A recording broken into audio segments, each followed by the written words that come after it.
Olá, estudante! Continuando a semana de acolhimento do ciclo 4, quero lembrar que o PET 4 está disponível para download no site estudeemcasa.educação.mg.gov.br.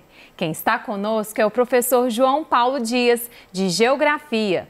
E nesta aula vamos retomar o tema demografia, que foi necessário para que os alunos pudessem resolver os exercícios do PET 3. Não é isso, professor João? Isso mesmo, Dani. Obrigado. Olá, alunos. Bem-vindos a mais uma aula. Hoje nós iremos fazer a correção e discutir algumas questões, alguns temas referentes à demografia, que foi o tema principal das atividades do PET do 7º ano. Então, nós vamos retomar algumas questões, vamos também fazer a correção, a avaliação de algumas das atividades e retomar alguns conceitos que são essenciais para a compreensão do conteúdo. Então, vamos lá. Na página 44 do PET 3, na semana 1, nós temos a seguinte questão. Observe a tabela abaixo para realizar as atividades 1 e 2. Essa tabela, como o próprio nome, o título já diz aqui, ela é referente ao crescimento vegetativo no Brasil entre 1940 e 2010.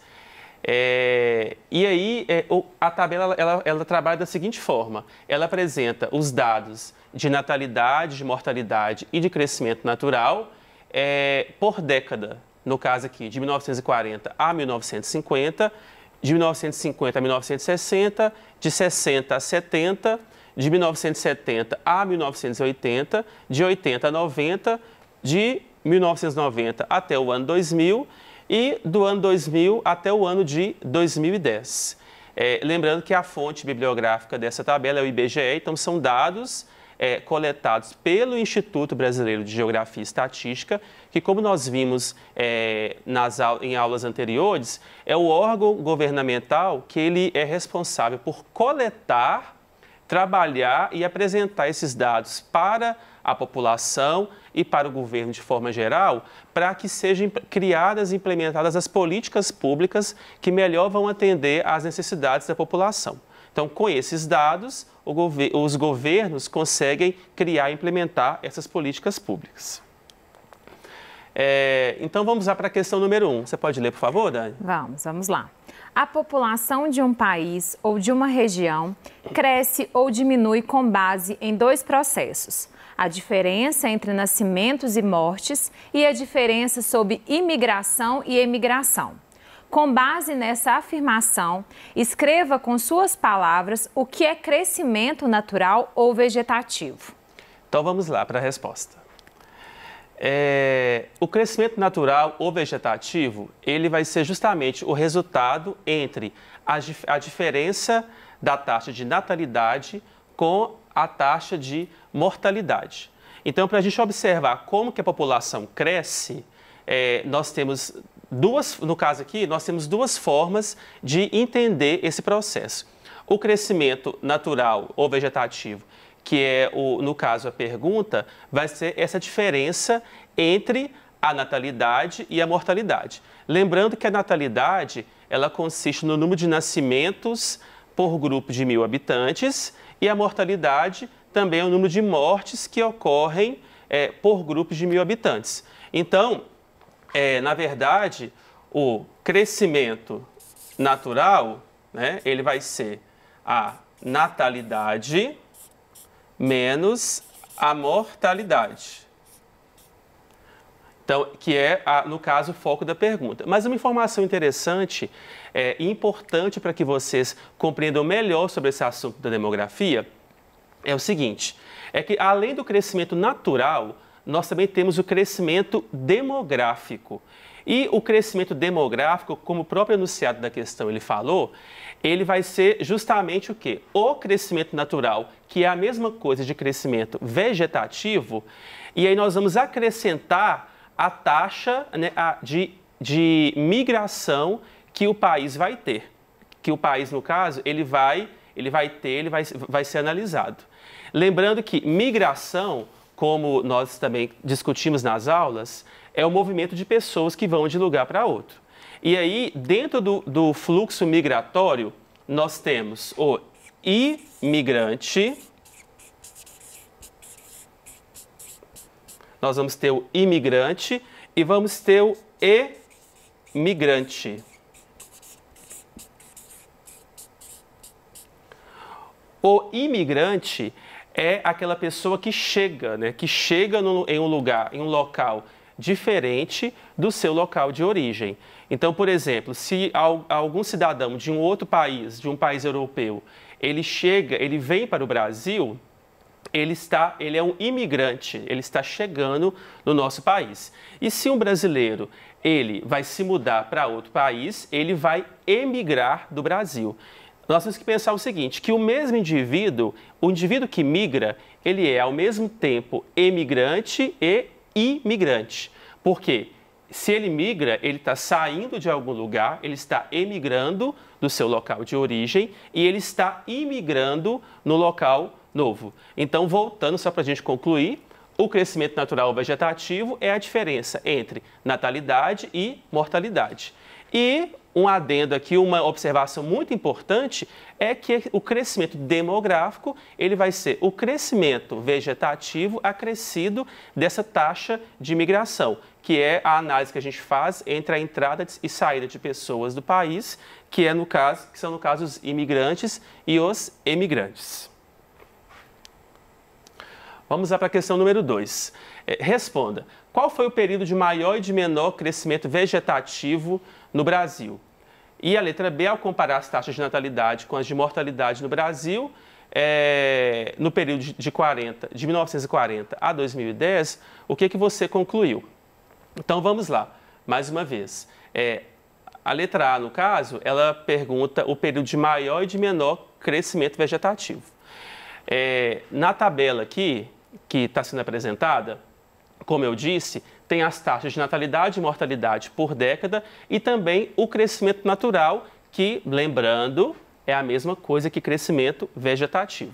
E aí nós temos as taxas de crescimento natural em cada uma das décadas analisadas. Se nós observarmos aqui a evolução, a mudança dos dados, o que a gente percebe? Que tanto a natalidade como a mortalidade, ela diminuiu ao longo do tempo. Então, com o passar do tempo, com o passar das décadas, né, no caso ali, desde meados do século XX até o ano de 2010, nós temos uma redução da natalidade e também temos uma redução da mortalidade. Então, passaram a nascer menos pessoas, as famílias passaram a ter menos filhos ao longo do tempo e, consequentemente, a mortalidade também ela foi afetada. E aí, observando essa tabela, né, no caso, respondendo a questão A, o período de maior crescimento vegetativo foi a década de 1950 a 1960, que nós tivemos um crescimento de 2,9%, 2,90% no caso, e o período de menor crescimento vegetativo foi, no caso, foi a última década analisada na questão, que foram as décadas, né, que foi o período entre o ano 2000 e o ano de 2010, que nós tivemos um crescimento de 1,17%, né, analisando, no caso, o crescimento vegetativo da população. Letra B, vamos lá. Ao comparar as taxas de natalidade com as de mortalidade no Brasil, no período de 1940 a 2010, o que é que nós podemos concluir? Então, quando a gente analisa esses dados de evolução da população, o que a gente pode concluir? Que, né, como eu disse, que houve uma redução bastante significativa, tanto do número de nascimentos, da natalidade, como também da mortalidade. Alguns fatores que a gente pode analisar que interferiram nessa mudança dos dados foram os avanços tecnológicos da indústria farmacêutica, da medicina, dos meios de comunicação, dentre outros. Vale lembrar que ao longo desse período foram descobertos e desenvolvidos os métodos contraceptivos que permitiram que as famílias elas tivessem um planejamento familiar. Então, até um certo período, as famílias não tinham esse controle, então os casais, né, as pessoas tinham muitos filhos.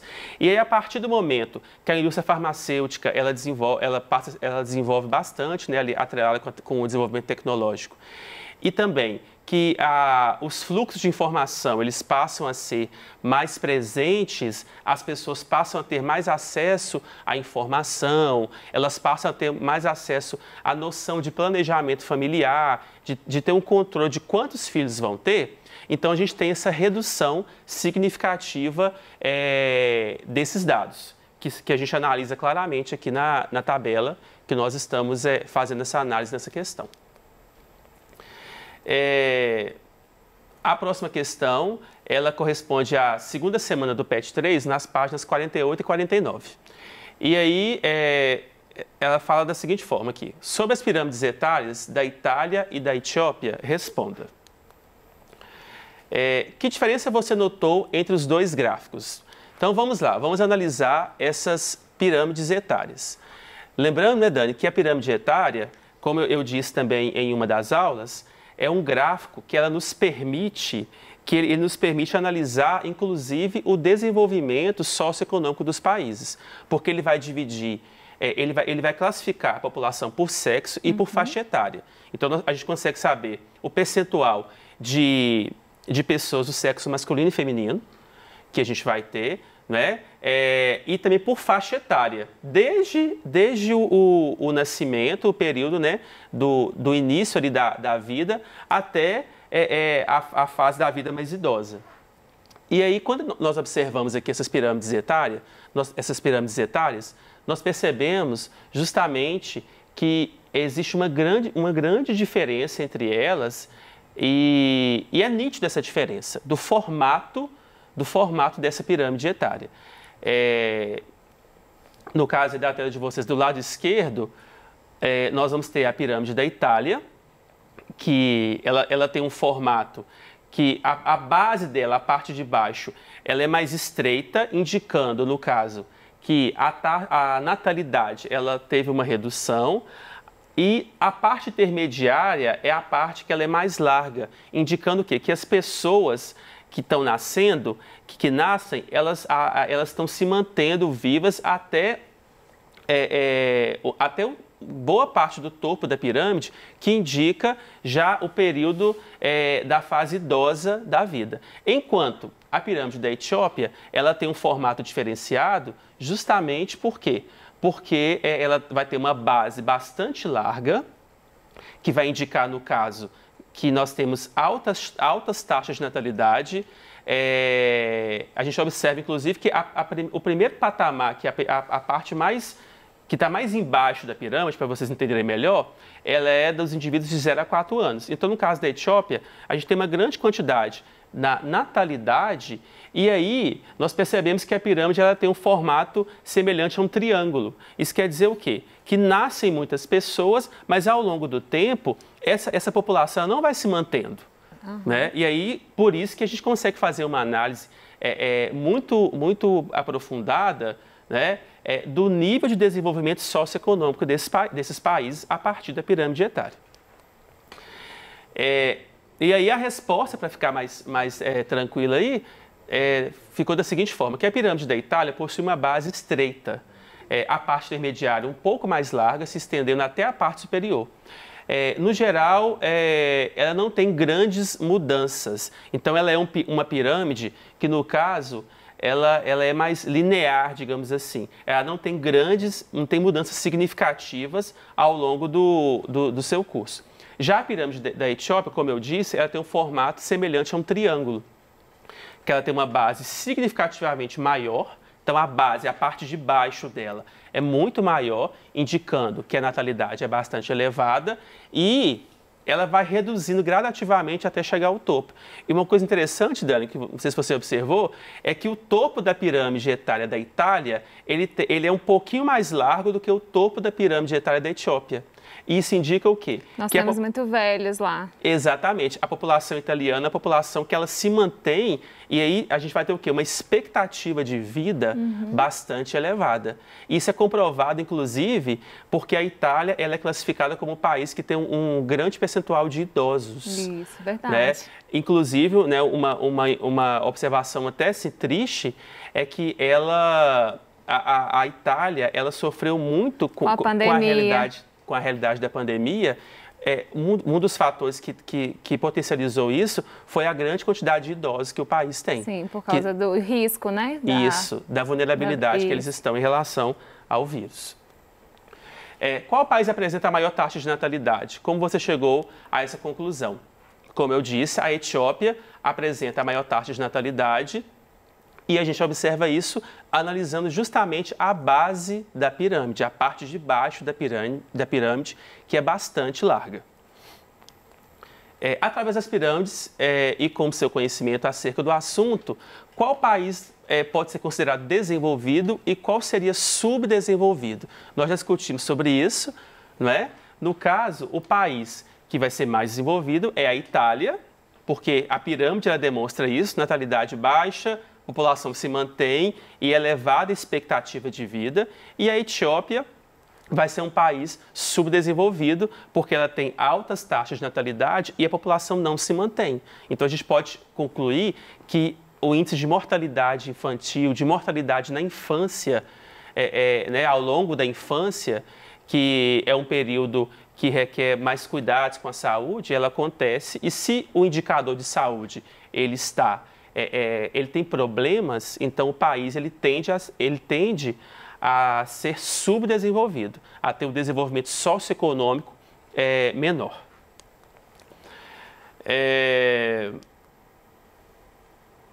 Aqui, né, como eu já disse, e uma coisa importante da gente analisar desses indicadores demográficos é justamente isso, como eu disse no início. É muito importante a gente fazer a análise quantitativa e qualitativa. Como que isso funciona? Como que a gente consegue fazer esse paralelo? O IBGE, no caso aqui do Brasil, ele coleta os dados, ele vai trabalhar esses dados, transformar em gráficos, em tabelas. Para quê? Para facilitar a compreensão. Então, o Instituto Brasileiro de Geografia e Estatística, ele faz a coleta dos dados, o trabalho dos dados e transforma esses dados em informações que são importantíssimas, como eu disse, para as políticas públicas. Inclusive, Dani, uma informação importante, nós teríamos esse ano o censo demográfico, no ano de 2020 agora, porque o censo demográfico brasileiro, ele ocorre de 10 em 10 anos. Então, nós tivemos um censo demográfico no ano 2000, tivemos outro em 2010, e pela previsão, nós teríamos um novo censo demográfico agora em 2020. Mas devido à situação da pandemia que a gente está vivendo, então esse censo demográfico ele foi adiado para o próximo ano, para o ano de 2021. E como eu disse, o IBGE ele coleta os dados de forma quantitativa, ele transforma esses dados em gráficos e tabelas quantitativos também, para que os governos eles façam a análise qualitativa e eles consigam fazer esses investimentos em políticas públicas de saúde, de educação e etc., justamente com base nesses dados. É por isso que é tão importante a gente ter acesso a esses dados, é tão importante, quando tiver o censo demográfico, a gente receber o recenseador e a gente fazer justamente, responder esses questionamentos, para quê? Para que os dados eles sejam mais próximos da realidade possível. E aí, dessa forma, a gente consegue fazer uma análise melhor, ter um melhor resultado dessas políticas públicas que vão acontecer, né, a partir da veracidade desses dados. Com certeza. Não é? Isso aí. Pois é. Então, por hoje, né, é só a gente, né, nós fizemos a correção e uma análise de muitas atividades aqui, e eu espero que essas reflexões que a gente fez aqui, elas auxiliem, ajudem cada um de vocês em casa a ficarem por dentro mesmo dos assuntos, estudem bastante e, principalmente, fiquem em casa.